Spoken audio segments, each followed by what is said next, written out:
Hi everyone, I'm Dr. Judith Joseph, a board-certified psychiatrist, mental health advocate, and the author of High Functioning.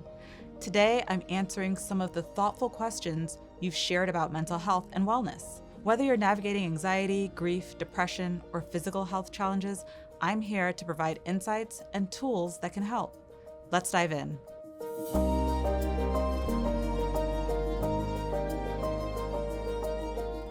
Alicia asks, what are some meaningful ways to support someone who is struggling with their mental health? Alicia, thank you for that question. That's something that I get asked all the time. Many times we want to try and fix what's happening, especially since we feel helpless. And it's important to realize that sometimes the person we're trying to help is projecting that helplessness, that hopelessness onto us. So then we feel that way. And so when you're sitting with this person, consider thinking about how you feel around them. Do you feel anxious because maybe they're feeling anxious? Do you feel depressed because maybe they're feeling depressed? Do you feel hopeless because maybe they're feeling hopeless? And that empathy is an intervention in itself. Also, it's really tempting to want to fix things. And one of my really good friends and colleagues will say, put your hands under your thighs and sit on them and just listen. Don't try to do anything, because it's human nature to want to fix and to do. But sometimes the person just wants you to listen and to be there and to not go away. One of the symptoms of depression and some other mental health conditions or symptoms of trauma is that self-blame and shame. And so when people feel as if maybe you're feeling sorry for them or that you're worried about them, they'll be less likely to ask you for help because they feel guilty for burdening you. So a nice way to not be a burden is just to listen rather than fix, because that may send the message to them that maybe they're burdening you. And that may actually cause them to not share and to be even more withdrawn. And the best thing that you can do when trying to help someone who's struggling is to make sure you're taking care of yourself. It's really stressful when you see someone that you love and care for having a hard time, and that increases your stress level. So make sure that you're taking care of yourself, drinking lots of water, eating nutritious foods, getting lots of rest, getting movement, because it's very difficult to be there for someone else if you're not feeling supported. Alexis asks, for those of us living with high functioning anxiety, how can we truly process grief rather than just pushing through it? How do we learn to express our real emotions instead of storing them in our bodies? That's a great question. A lot of people store their grief and their pain in their bodies and they don't even realize it. And that's why so many people have lower back pain. That's why so many people have these headaches and a lot of tension in their neck. So acknowledging the mind-body connection is so important. One of the things that I ask my clients to do at their desks every day, in between sessions, in between their meetings, is just sit and focus on the muscle groups around the neck. And if you focus on that, start tightening them. So tighten them and then relax them. Tighten them and relax them. That's powerful because it shows you that you have the power to tense and relax. So even if you're going around all day with your body tense, you actually have the capacity to acknowledge what's happening in the mind body and to tell your muscles to relax. And the next step to that, since we also have the capacity to hold our breath and release our breath, after you focus on tensing your muscles and relaxing your muscles, hold your breath and then release it. So deep breath in and deep breath out.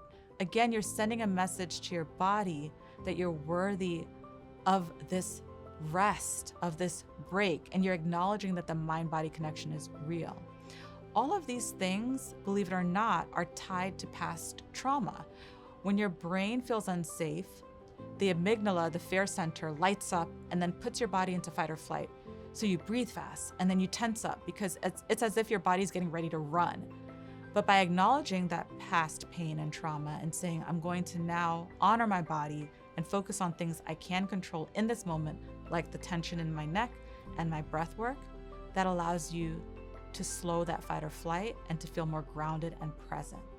And many times this helps people to stop feeling as if they're dissociating, as if they're floating above themselves or not part of their bodies. They actually get back into their bodies so they can access joy again.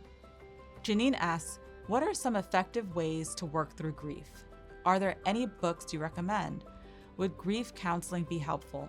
There are many books to help you through grief. However, counseling can be difficult if you're still in a stage of denial, if you're still in a stage of anger, if you're still in a stage where you're not ready to accept, or if you're very depressed. And so a lot of times what I find is that people end up going to grief counseling when they're already in like that acceptance phase. But I would urge you not to wait until then. There are small steps that you can take. There are journals that specifically help you with grief, and they take you through a day-by-day grief journal so that, let's say you start your week one way, you end it a different way.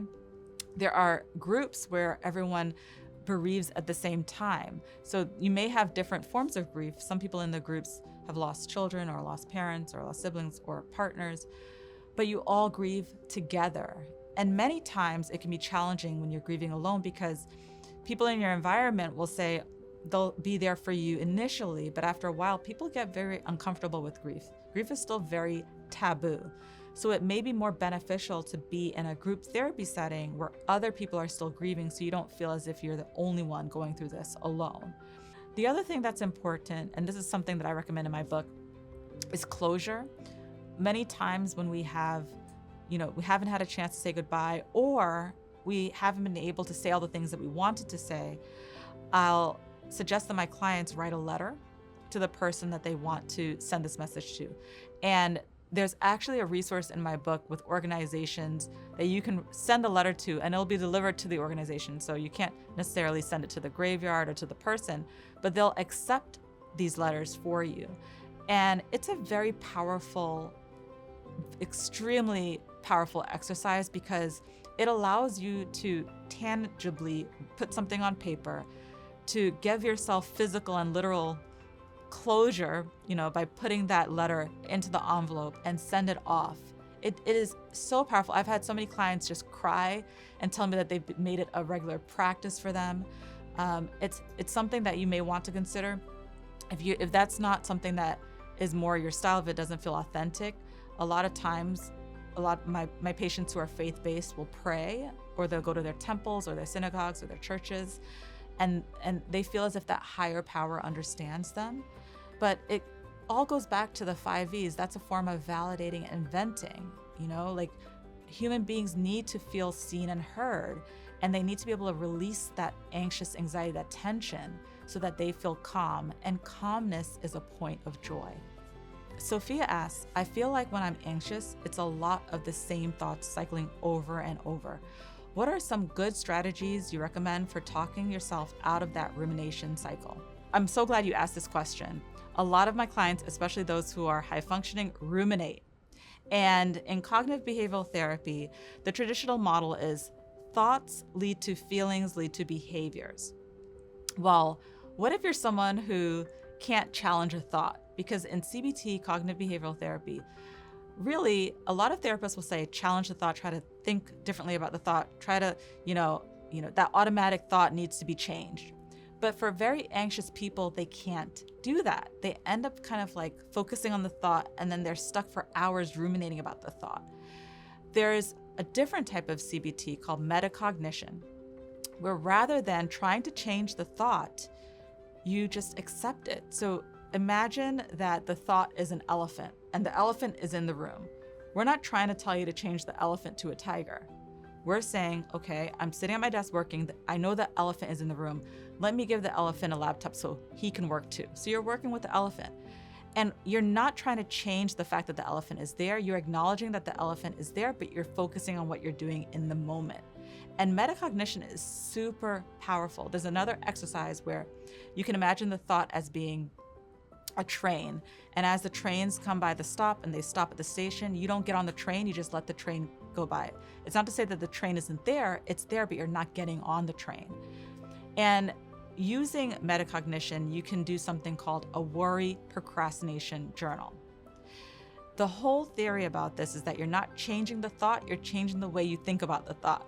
But hear me out. So every day, pick one place in your either home or your workplace where you're going to worry at the same time every day. Same place, same time. So it shouldn't be a place where you're resting. It shouldn't be a place that you spend a lot of time that you relax in. It should be a place that you don't do any of those things in. And as you go through your day and a worry comes up, rather than jumping on the worry and starting to change the thought, say, I'm going to save that worry for my worry corner. And you can jot it down in your phone or on a paper, and you're going to save it for that time of the day. I'm telling you, when you get to that time of the day and that place, by the time you get there and you pull out your worries, you'll realize that half the things you were so worried about, you're not worried about anymore. And that's a form of metacognition, worry procrastination. What it does is it tells your brain that the thing that you were so anxious about wasn't that big a deal at all, and you had the power to delay worrying about it. Super powerful and very helpful for those who ruminate. Sarah asks, depression can hit really hard, and it can be difficult to get out of bed some days. How can I keep myself from doom scrolling? Doom scrolling is a fairly recent phenomenon. Why is it that human beings want to continue exposing their precious brains to bad news, to never-ending news? And the very few studies out there looking at doom scrolling tend to focus on women and people who survived trauma. As someone who's researched trauma in over 10 clinical studies with PTSD, one of the common symptoms of trauma that most people don't know about is this need to control a situation. So you end up putting yourself back into dangerous, unpleasant situations with the hope that you can somehow control it or contain it. For example, a lot of people who survive trauma will do things like speeding in a car, like at high speeds where that they could actually, pass away in a car accident, or engaging in risky sexual behaviors, or using a lot of substances and overindulging in substances, all risky behaviors. But you're thinking, well, why would someone who's been traumatized put themselves back in a situation? It seems counterintuitive, but it is their brain's way of figuring out if they can get away with being on the edge of danger. And this is what doom scrolling is. It's really putting your brain back into a situation of danger with the hope that you control it.